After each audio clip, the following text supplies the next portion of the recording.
in a world where cinema reigns supreme. Join us on an epic journey through the silver screen. Welcome to What's New with Stu, a movie review, with your host Dave Stewart, a video podcast where every frame tells a story. Get ready for insights, laughs, and film debates. From blockbusters to hidden gems, we've got it all covered. Lights, camera, action. It's time for What's New with Stu, a movie review. And now your host, David F. Stewart. Eastbound and down, loaded up and trucking. Are we gonna do what they say can't be done? We've got a long way to go and a short time to get there. I'm eastbound, just watch no bandit run. Is this the Bandit? This is Mr. B, and I'm gear jamming this rolling refinery. You got another Smokey on the rubber? This is the Bandit, son. Can we slide right into your convoy there? Come ahead on, Bandit. We'll slip you into the rocking chair. Play a little hide and seek. Eastbound and down, loaded up and trucking. Are we gonna do what they say can't be done? We've got a long way to go and a short time to get there. I'm eastbound, just watch no bandit run. The immortal words of the late great Benny Hill. Good evening, viewers. Good evening, all. Welcome to another episode of What's New with Stu, a movie review. I'm your host, Dave Stewart, and in this episode, we're going to talk about one of my favorite films in terms of just pure entertainment. Funny, it's got action, and it's funny. Not really much else to say. Not really much of a plot, and that, of course, is the 1977 classic, I will say classic, Smokey and the Bandit. Why don't you just drop me off here? I'll catch a cab. Too late now.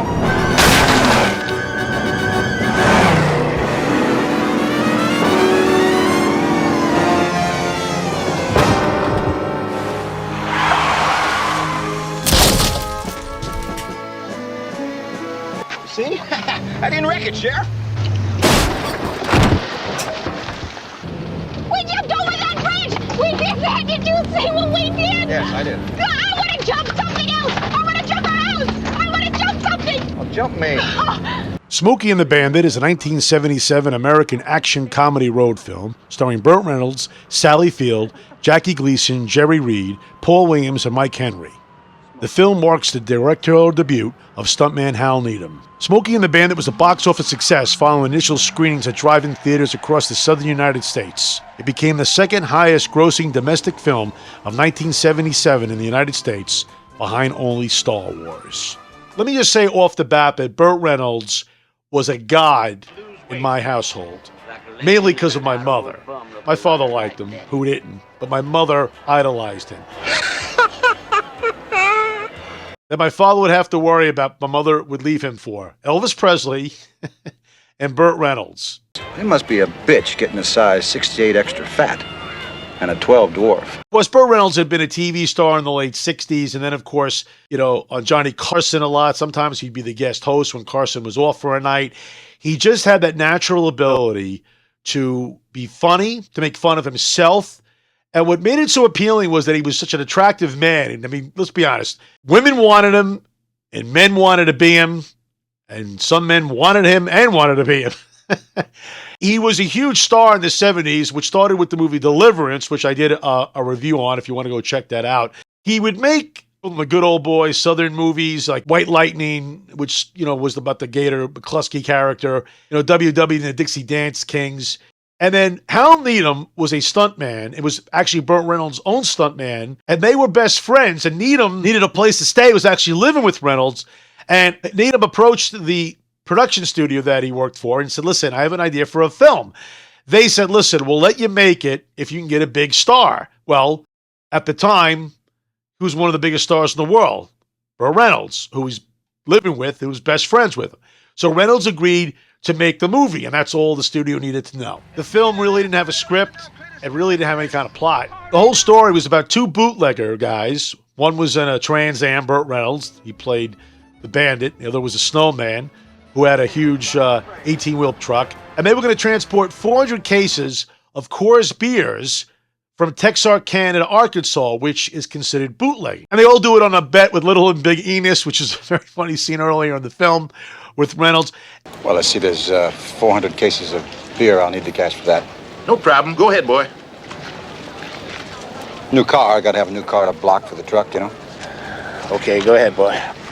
Like to kick his ass just once. The bet is they have to do it in a certain amount of time. That's the bet. And on the way back, he runs into a bride who's running away from a wedding. She decides she doesn't want to marry the sheriff's son, who's also a police officer too, and she gets in Reynolds' car, and that's really the movie. One quick stop for a sex quickie, but other than that, it's action scenes, stunt scenes, and comedy scenes. You know, I wanted to be a high fashion model once. Really? But hell, how long can you model clothes for 8-year-olds? Boys. Besides that, my cheeks were too fat. These cheeks, these.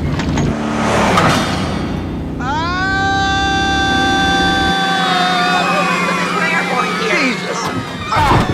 Oh, look, a football game. There's kids, for Christ's sake, watch out for the look out for the kids! Don't hit the kids! Oh, get your hands off my wheel! God. Oh, neither do I stand up, sit down. What are you doing?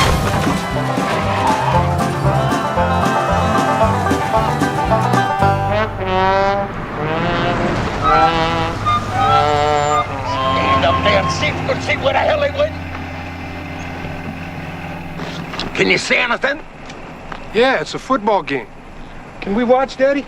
You stay and watch the game. I'm going back. Now, Phil's got a couple things going for it. First of all, Fields and Reynolds, who would become romantically involved while making this film. In fact, a lot of people said on the set it was obvious as they're watching them act, they were falling for each other. You could see that in the movie. I mean, it's so evident. And of course, they would be involved for a couple of years. That's one interesting quality.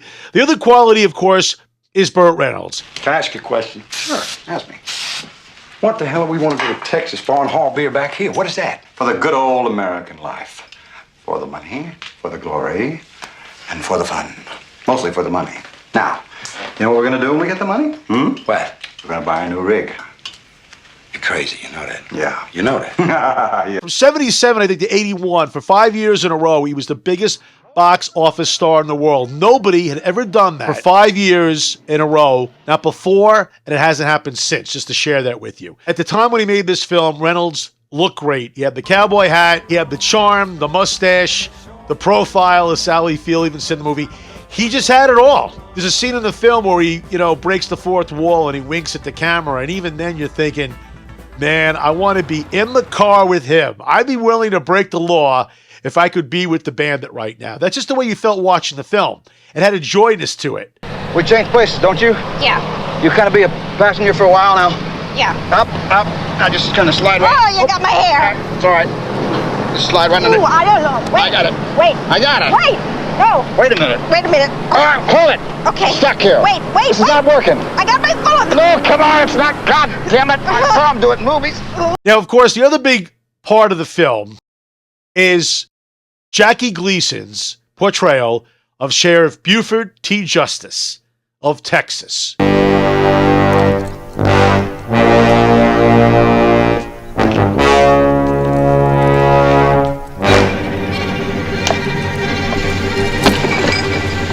That's an attention getter. Gleason is hysterical in this role. I mean, this is laugh out loud material here. Nobody makes Sheriff Buford T. Justice look like a possum's becker. Except for that. Your ass. He is so funny. I'm in a high-speed pursuit. Don't you hear good? I hear perfectly.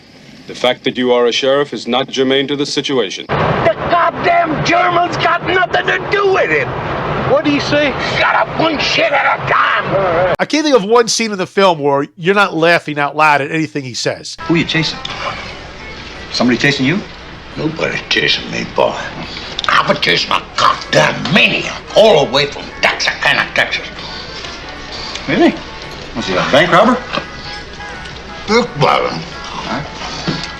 Bank robbing is baby shit alongside of what this dude is doing. Yeah.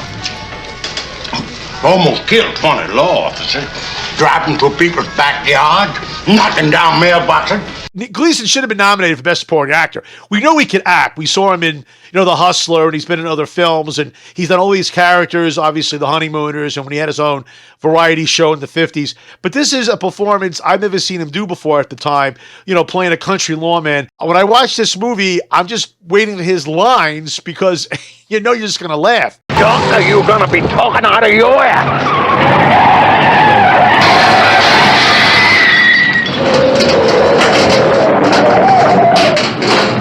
Daddy, the top came off. No shit. Hold my hat!